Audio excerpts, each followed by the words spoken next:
వినడానికి కానీ కొంత పలకడానికి కానీ బాగలేదని అప్పుడు మేమే ఐటీఐ బ్యాచ్ మొత్తం కొట్లాడి జూనియర్ లైన్మెన్ అనే నామకరణం చేపించడం జరిగింది. మీకు ఏ పేరు కావాలో మీరు డిసైడ్ చేయండి. మీ వాట్సాప్ గ్రూపులలో మొత్తం చర్చ పెట్టండి. ఆర్టిజన్ పేరు తీసేద్దామా, ఏం పేరు కావాలో మీరు చెప్పండి. గ్రేడ్ వైజ్గా డెఫినెట్గా చేపిద్దాం. అది పెద్ద ఖర్చుతో కూడుకున్న పని కాదు.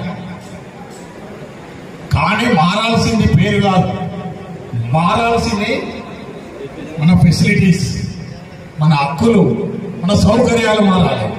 పేరు ఏది పెట్టుకున్నా పెద్ద నాదాన కాదు. కానీ మీరు ఫీల్ అవుతున్నారు కాబట్టి మీకు ఏం పేరు కావాలో మీరు చూస్ చేసుకోండి. డెఫినెట్ ఆ పేరు కూడా మార్పించే బాధ్యత 327 తీసుకుంటే తప్పకుండా. ఇప్పుడు నేను చెప్పిన సదుపాయాలన్నీ మనకు వస్తే మనం సంతోషంగా ఉంటామా ఉన్నామా? ఇంకా చాలా మంది మిత్రులు ఏమంటారంటే ఆ జేఎల్ఎం నౌకరి ఫీల్డ్ మేము చేయలేము సార్, ఇదే హ్యాపీ ఉన్నది మంచిగా ఉన్నదని అనేటోళ్ళు కూడా చాలా మంది ఉన్నారు. వాస్తవం. ఎందుకంటే దీనిలో కొంత వెసులుబాటు ఉంది. అక్కడ రోజు మానసికమైన ఒత్తిడికి గురి కావాల్సి వస్తుంది.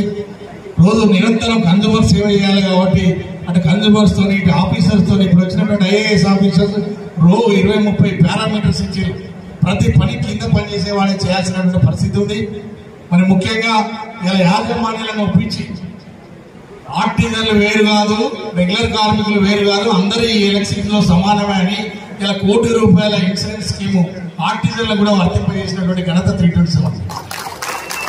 ఇలా కేవలం మీరు యూనియన్ బ్యాంక్ లోపల శాలరీ అకౌంట్ ఓపెన్